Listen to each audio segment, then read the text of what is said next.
नमस्कार मित्रों, जय सिया राम। कैसे हैं आप सब? आशा है आप सभी कुशल मंगल हो, अच्छे से हो। आज गुप्त नवरात्रियों का अंतिम दिवस है। आज दशमी तिथि है, कल एकादशी है। वैसे तो नवरात्र 9 दिन के होते हैं, क्योंकि 10 महाविद्याओं की है तो दशमी मैं अंतिम तिथि कहती हूँ। बाकी हो सकता है कोई 9 दिन का कहे, सबके अलग अलग मत कर सकते हैं। आज मैं बात करूँगी माता मातंगी। ये नवी महाविद्या है। पिछले कई दिनों से 3-4 दिन से ऊपर हो गया, मतलब सरस्वती पूजा से ही लगभग आप कह सकते हैं, अनायास मेरे सामने माता मातंगी की चीजें आती जा रही हैं। मतलब मैं समझ गई माँ संकेत कर रही है कुछ। मैंने अब तक इसके पहले ना माता मातंगी के विषय में कभी रिसर्च नहीं किया था, कुछ पढ़ा नहीं था ढंग से। बस इतना पता था कि हाँ है। और बाकी जो लोगों से सुना था कि तांत्रिक सरस्वती, ये टर्म गलत है। यूट्यूब पे आपको ऐसे बहुत सारे यूट्यूबर्स और बहुत सारे इवन वेबसाइट पे, विकीपीडिया पे, बहुत सारी जगह पे आपको यही मिलेगा कि तांत्रिक सरस्वती, जबकि ऐसा नहीं है।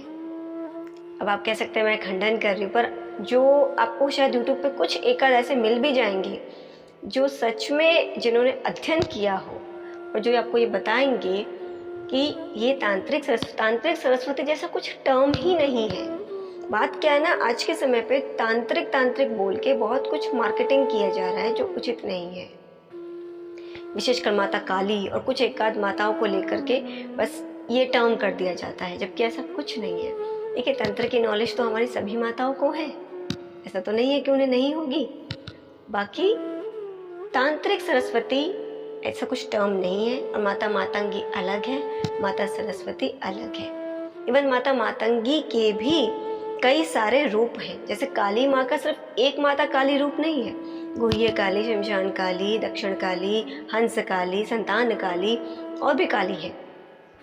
उसी प्रकार माता मातंगी का भी, माता मातंगी मेन मूल विद्या, उसके पश्चात राज मातंगी आता है, कर्ण मातंगी आता है। कर्ण मातंगी जैसे कर्ण पिशाचिनी में आपको सब कुछ कान में बता दिया जाता है, कर्ण मातंगी में भी आपको भूत भविष्य वर्तमान आपको कान में आकर ये सिद्धि मिल जाती है।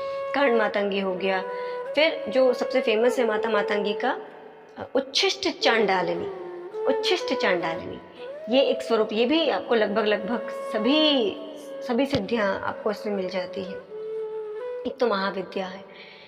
अब मैं आपको बताती हूँ माता सरस्वती को क्यों इनसे लिंकअप किया जाता है, क्योंकि एक तो दोनों के हाथों में वीणा है। सबसे बड़ा डिफरेंस एक चीज़ बताती हूँ, अगर आप उस पर भी डालेंगे वेबसाइट पे, गूगल पे, कि माता मातंगी के हाथों में क्या क्या होता है, तो एक तो इन्फॉर्मेशन ये गलत लिखी हुई है कि उन्होंने किसी असुर का वध करने के लिए मातंगी रूप, ऐसा कुछ भी नहीं है। जब आप रिसर्च करने बैठते हैं तो आपको हर जगह मिलेगा मतंग उनके भैरव हैं। मतलब ये बात मैंने बहुत सालों पहले, जब शायद मैं जॉब में थी, डॉक्टर पवन सिन्हा, उनके किसी एक वीडियो में मैंने सुना था कि 10 महाविद्याओं के जो भैरव हैं, भैरव एक्चुअली एक पद है, कोई एक पर्टिकुलर नहीं, वो महादेव के ही अलग स्वरूप हैं। ये मुझे उस समय पे बताया था, तो मैंने जस्ट सुना था, मुझे इतना ही ध्यान था। तो मतंग माता महादेव का एक स्वरूप और माता मातंगी। और आप जितना इसके बारे में रिसर्च करते हैं, नारद पुराण हो गया, ब्रह्म पुराण हो गया, आपको मिलेगा जो एक तो मेन घटना आती है महर्षि मतंग के घर में माता आदिशक्ति ने मातंगी रूप में जन्म लिया था। क्यों लिया था? महर्षि मतंग कदम्ब वन में तपस्या कर रहे होते हैं। किस भाव से? समस्त जीवों को वशीभूत करने के, सात्विक भाव से, असुर की तरह गलत इंटेंशन से नहीं, समस्त जीवों को भले ही वशीभूत करने के भाव से तपस्या कर रहे थे, परंतु सात्विक भाव से। तब उनके घर माता मातंगी, मतलब माता आदिशक्ति मातंगी रूप में जन्म लेती है। अब यहाँ पे जो बात आती है, इनको उच्छिष्ट चांडालिनी क्यों कहा जाता है? उच्छिष्ट, लेफ्ट ओवर, हमारा झूठा। हम भगवान को नॉर्मली भोग लगाते हैं एंड देन हम भोग ग्रहण करते हैं, परंतु यहाँ पर उल्टा है।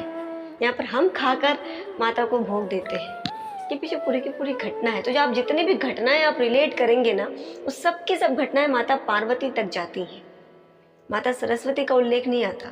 देखिए, अगर मैं शक्ति रूप में देखूं तो सभी ऊर्जा की हैं, सभी एक ही माँ से सबके सब निकले हैं, वो बात अलग है। मेरा भाव सभी के प्रति एक ही प्रकार का है।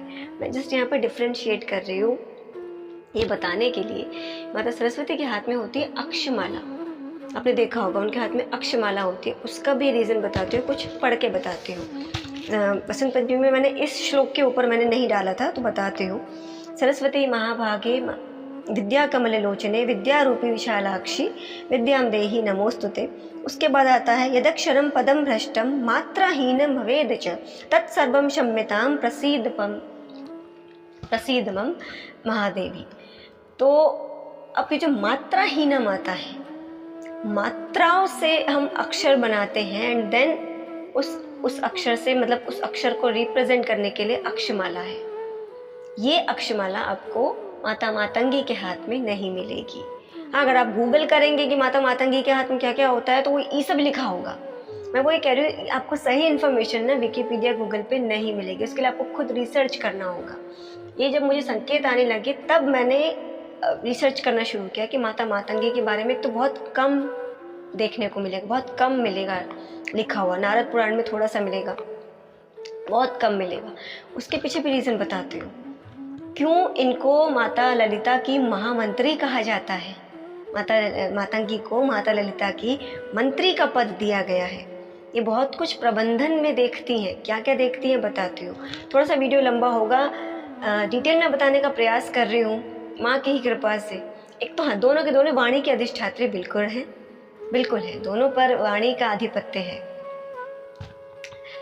वीणा दोनों के हाथों में है, वीणा का संबंध भी वाणी से है। वो मैं कभी और किसी वीडियो में बताऊंगी डिटेल में कि क्यों वीणा से वाणी को रिलेट किया जाता है।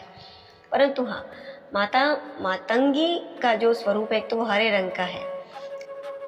ये हुई एक घटना कि महर्षि मतंग के आश्रम में उन्होंने जन्म लिया था। दूसरी एक घटना हमें मिलती है जब श्री हरि और माता लक्ष्मी महादेव और माता पार्वती के पास आए होते हैं। तो ये घटना वैसे आपने कई जगह पढ़ी होगी जगन्नाथ के प्रसाद के रूप में कि महादेव को श्री हरि का झूठा खाना बहुत पसंद है। ये घटना बहुत फेमस भी है, उन्हें बहुत प्रिय है। इवन सभी को, मतलब ये पूरी की पूरी घटना आती है तो सेम चीज़ होती है, माता लक्ष्मी लेकर के आई होती है। तो उस समय पे भी जो उनको मतलब श्री हरि का जो प्रसाद खिलाया जा रहा होता है, कुछ लेफ्ट ओवर गिर जाता है, उससे माता मातंगी का एक जन्म होता है। ये एक घटना हमें मिलती है। अब आप कहेंगे दोनों घटना, देखिए मैंने हमेशा कहा है कल्पों का अंतर होता है, मनवंतरों का अंतर होता है। हो सकता है किसी कल्प में इस प्रकार माता मातंगी का प्राकट्य हुआ हो, किसी कल्प में इस प्रकार हुआ हो। दूसरी एक बात, महाविद्याएं हैं तो मोस्टली इनका प्राकट्यकरण ही हुआ है, जन्म बहुत कम संभावना है। परंतु ठीक है, महर्षि मतंग ने आराधना की है तो उनको पुत्री रूप में उनको भी प्रकट मिली है, जन्म से नहीं, मतलब गर्भ धारण करके नहीं हुआ, इस तरीके से नहीं हुआ है। तीसरी घटना, चांडालनी। ये उच्छिष्ट चांडालनी क्यों कहा जाता है? जो चांडाल समुदाय के लोग होते थे, उनकी जो भी स्त्रियां हुआ करती थी, उनको माता पार्वती से बहुत प्रेम था, बहुत लगाव था, उनके लिए कुछ लेके आना चाहती थी। तो उनके पास ना कुछ भी पूर्ण नहीं होता क्योंकि वो कहीं से खरीदते तो नहीं थे। अब मैं आपको यहाँ पर रियलिटी बताती हूँ। एक तो जो अघोर होते हैं वो भी जो लेफ्ट ओवर होता है उसे ग्रहण करते हैं, जो संसार त्यागता है वो उसको ग्रहण करते हैं। सेम चीज़ चांडालों के साथ होती है क्योंकि ये लोग भी शमशान के आसपास ही, चांडाल किन्हें कहा जाता था, जो शमशान में जलाने का काम करते हैं, जो उसके आसपास के जो भी चीज़ें प्रबंधन कार्य उनका काम करते थे, उस समय पे उनको चांडाल कहा जाता था। तो उनकी जो स्त्रियाँ, उनका जो परिवार होता था, तो उनके पास कुछ भी अपना कुछ पूर्ण नहीं होता था, उनके पास मोस्टली चीज़ें लेफ्ट ओवर ही होती थी। तो उनके, अब जिसके पास जो होगा वो वही तो देगा, तो इसीलिए वो वही लेकर के, जैसे कोई आधा फल हो गया, कोई आधी सब्जी, कोई मतलब छोटी सी सब्जी बची रह गई, कुछ रह गया, आधी रोटी हो गई, थोड़ा सा जूठन चावल हो गया, जो उनके पास था वो वही लेकर जब कैलाश जाते हैं और शिव के गण उन्हें रोक लेते हैं। और अन्य आदि देवता भी ये सब देख ही रहे तो उन्हें बहुत गुस्सा आता है कि आप ये कैसे अपना झूठन माता पार्वती को अर्पित करने का सोच भी रही है करके। माता पार्वती तो भीतर होती है पर उन्हें सब कुछ समझ आ रहा होता है। तब माता पार्वती एक रूप धारण करती है, तब वो मातंगी रूप लेती हैं और कहती है आज से मुझे इनका झूठन ही चढ़ेगा। तब माता प्रेमवश, माता के एक्चुअली नेत्रों से अश्रु निकलते हैं, उनका वो भाव देखकर ना, क्योंकि वो लोग रोने लग जाते हैं क्योंकि उनको भीतर नहीं जाने दिया जा रहा होता, वो रोने लग जाते हैं तो माता के नेत्रों से अश्रु आते हैं। तब माता का एक प्राकट्यकरण होता है मातंगी रूप में। तब से वो जूठन ग्रहण करती है। प्रेमवश उच्छिष्ट चांडालनी, तब से इनको नाम दिया गया है। अब यहाँ पे मैं एक चीज़ और कहूँगी, बहुत सारे लोग उच्छिष्ट गणपति की जो साधना होती है उसकी पूरी एक अलग घटना है, वो भी बाद में बताऊंगी। उनकी जो पत्नी है, क्योंकि उनको भी जूठन चढ़ाया जाता है, क्योंकि गणेश जी का जो वो स्वरूप है उच्छिष्ट गणपति, उनको चढ़ाया जाता है, एंड उनके भी हाथ में तोता है, और इसीलिए उनको माता मातंगी से रिलेट किया जाता है। तो मैं कहूँगी प्लीज़ ये मत कीजिए, क्योंकि माता मातंगी माता पार्वती ने रूप धारण किया था, और हस्ती पिशाची जो उच्छिष्ट गणपति ने जो रूप धारण किया था, उनकी जो पत्नी हस्ती पिशाची वो अलग है, वो देवी ने अलग स्वरूप धारण किया है, वो माता पार्वती नहीं है, माता पार्वती ने रूप धारण नहीं किया था। ये घटना मैं कभी और बताऊंगी। सच बताऊं तो मुझे भी उच्छिष्ट गणपति जी की घटना के विषय में नहीं पता था, उन्होंने रूप कब धारण किया था। ये मुझे परख होम भट्ट जी से प्राप्त हुआ, आपको भी यूट्यूब पर मिल जाएगा। एक बात क्या है ना, मैंने बहुत पहले इसकी साधना की थी, बट भाव नहीं जागा था, भाव नहीं आया था, और मेरे साथ प्रभु लीलाएं करते हैं। तो जब दूसरी बार जब अपने आप ही हुआ कि नहीं करती हूँ, मैंने जबकि पहली बार किया था सिर्फ इस भाव से, गायत्री साधना और उच्छिष्ट गणपति साधना आपके संचित कर्मों का मूल काटती है। हाँ, सेम चीज लेफ्ट ओवर जो रह जाता है उसको जो हटाते हैं, यही चीज माता मातंगी भी करती है।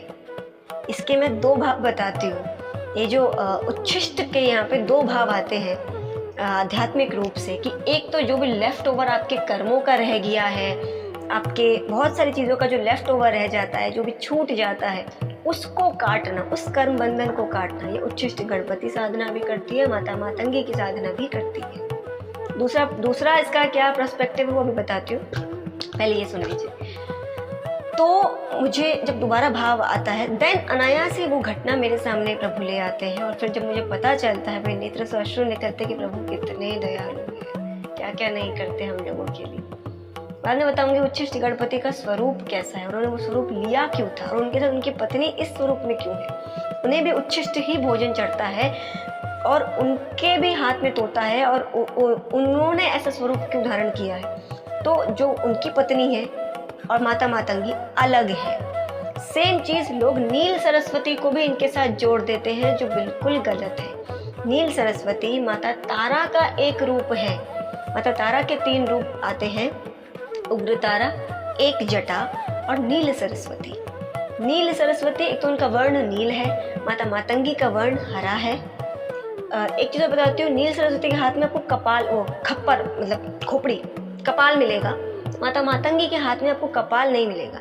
एक्चुअली बात क्या है ना, इंटरनेट पे जितनी में आपको तस्वीरें मिलेगी ना, दोनों को कोलैप्स कर दिया गया है, दोनों को मिला दिया गया है। जबकि माता मातंगी की भी चतुर्भुजाएं, एक तो इनकी भुजाएं बढ़ा दी जाएंगी। मैं भी कुछ जो भी वीडियोस पिक्चर्स दिखा रही हूँ इंटरनेट से ही लिया है, तो मैं जस्ट आपको बता रही हूँ कि एक तो दोनों की दोनों तस्वीरों को कोलैप्स कर दिया गया है, तो इसलिए दोनों को मिक्सअप करके लोग कहते हैं कि दोनों एक ही है। ये बिल्कुल गलत है। नील सरस्वती माता तारा का स्वरूप है, वो भी एक अलग ही प्रकार की विद्या, वो पराविद्या में आती है। वो जो साधारण नॉर्मल ज्ञान वाली चीजें होती हैं, दोनों के हाथ में वीणा। अब यहाँ पे वीणा, अब वीणा का अर्थ सिर्फ माता सरस्वती के हाथ में वीणा, तो आप सभी को माता सरस्वती से रिलेट कर देंगे, ये उचित नहीं है। वीणा का बहुत बड़ा कनेक्शन वाणी के साथ होता है, ये बाद में बताऊंगी किसी और वीडियो में। इसीलिए वीणा होती है, प्लस संगीत, प्लस हाँ कला के क्षेत्र में आपको महारत देना, उससे भी जो एक परे की चीज होती है। अगर आपने ललिता सहस्त्रनाम पढ़ा हो तो उसमें एक पूरा का पूरा आता है, परा, मध्यमा, वैखरी, पश्यंती।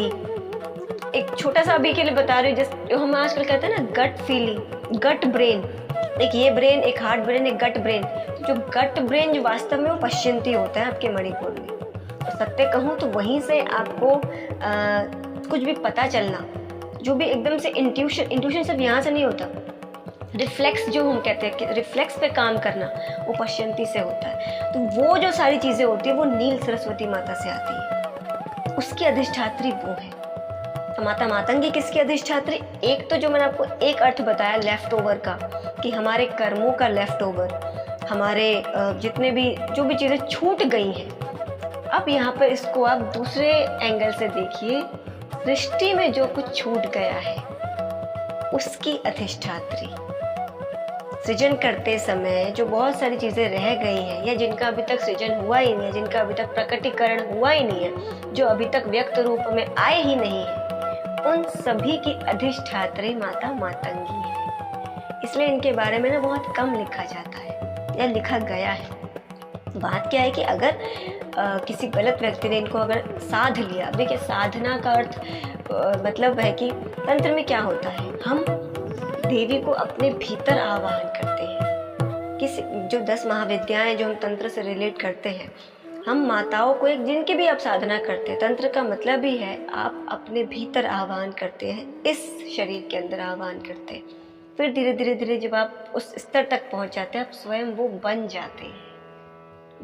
ये आपको बहुत सारे सिद्ध संत, ओम स्वामी जी की आपको पुस्तकों में मिल जाएगा और ये बात बिल्कुल सत्य है। आपको अनुभूतियां होने लगती हैं। ये हम करते हैं। तो अगर आपने इनको साध लिया ना, तो जो चीजें प्रकट नहीं है आप उनको मैनिफेस्ट करके प्रकटीकरण करवा पाएंगे। अगर आपने कृष्ण की बात भी सुनी हो, मैं श्लोक भूल रही हूँ, अर्थ बता रही हूँ, जब वो अर्जुन से कहता है कि अर्जुन ये पूरी सृष्टि मेरे मात्र एक अंश से बनी है, तो आप खुद सोचिए। और साइंटिफिकली भी अब तो सारे वैज्ञानिक भी ये बात कहते हैं कि पूरी की पूरी सृष्टि में मात्र 1% प्रकट है, 1% आपको दिखती है या 1% अभी तक बनी है।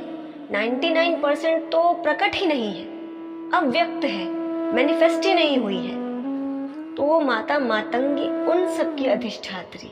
आप सोचिए जरा, एक कल्पना कीजिए, अगर किसी व्यक्ति पे इनकी कृपा हो जाती है, इनको साध लिया जाता है या आप में इतनी क्षमता आ जाती है। सिद्धि देखिए, सिद्धि सिर्फ ये नहीं कि नींबू उड़ा लेना या आसमान में उड़ लेना, ये सारी सिद्धियां नहीं, तो बहुत सारी यक्षणियां, अप्सरियां, योगिनियां ये भी आपको प्रदान कर देती। यहाँ पे एक बात एकदम से बात याद आ गई, जितनी भी योगिनी, यक्षिणी, अप्सरा ये सब जो होती है, इनको आप 4 फॉर्म में पूज सकते हैं। जब भी आप इनका आह्वान करते हैं, आप 4 फॉर्म में कर सकते हैं, लाइक माता के रूप में, बहन के रूप में, सखी के रूप में, पत्नी के रूप में। किंतु जो 10 महाविद्याएं हैं, आप मात्र माता के रूप में ही इनका आह्वान कर सकते हैं और किसी रूप में नहीं। इसलिए ये महाविद्याएं हैं। तो ये माता मातंगी इन सब की भी अधिष्ठात्री है, जो अभी तक प्रकट ही नहीं हुआ। तो आप सोच सकते हैं कि ऐसी बहुत सारी चीजें जो लेफ्ट ओवर है, जो अभी तक मैनिफेस्ट ही नहीं हुई है, जो आप सोच रहे हैं, अगर माँ की कृपा हो गई तो वो चीज हो जाएगी जो कभी भूतो न भविष्य थी। तो मैंने आपको 2 अर्थ बता दिए इस उच्छिष्ट का, कि एक तो हमारे कर्मों का जितना भी सब उच्छिष्ट, जितना सब कुछ लेफ्ट ओवर रह गया है, जो बहुत सारे बंधन रह गए हैं, कर्मों को मूल से काटना, संचित कर्मों को, ये माता मातंगी भी करती है और उच्छिष्ट गणपति की साधना भी करती है। उच्छिष्ट गणपति के विषय में आप एक तो ओम परक ओम जी का वीडियो देख सकते हैं, बाकी मैं भी लेकर के आऊँगी, क्योंकि अब मुझे भाव आ चुका है, मुझे बहुत अच्छा लग रहा है। मैंने आपको कहा ना, मेरे नेत्र सजल हो आए थे जब मुझे घटना पता चली। तो मैं बस ये बताने का प्रयास कर रही हूँ, माता मातंगी, उच्छिष्ट गणपति जी की पत्नी हस्ती पिशाची लेखा और माता नील सरस्वती एंड माता सरस्वती, चारों भिन्न भिन्न स्वरूप है, एक नहीं है, अलग अलग अलग स्वरूप है। नील सरस्वती माता तारा से आता है, माता मातंगी 10 महाविद्या माता पार्वती का एक स्वरूप, माता पार्वती ने ये रूप धारण किया था। आपको प्रमाण मिल जाएगा, नारद पुराण हो गया, ब्रह्म वैवर्त पुराण हो गया। और हस्ती पिशाची लेखा जी है, जो इन्होंने माता आदिशक्ति ने कोई एक रूप धारण किया था पर्टिकुलर उस पीरियड के लिए, वो आपको घटना बाद में बताऊंगी। और माता सरस्वती तो माता सरस्वती है, ठीक है। माता सरस्वती के इतने सारे, माता सरस्वती के भी कई सारे रूप हैं। अगर आप उनके जो 12 नाम लेते हैं, उनके भी तो कई सारे रूप हैं।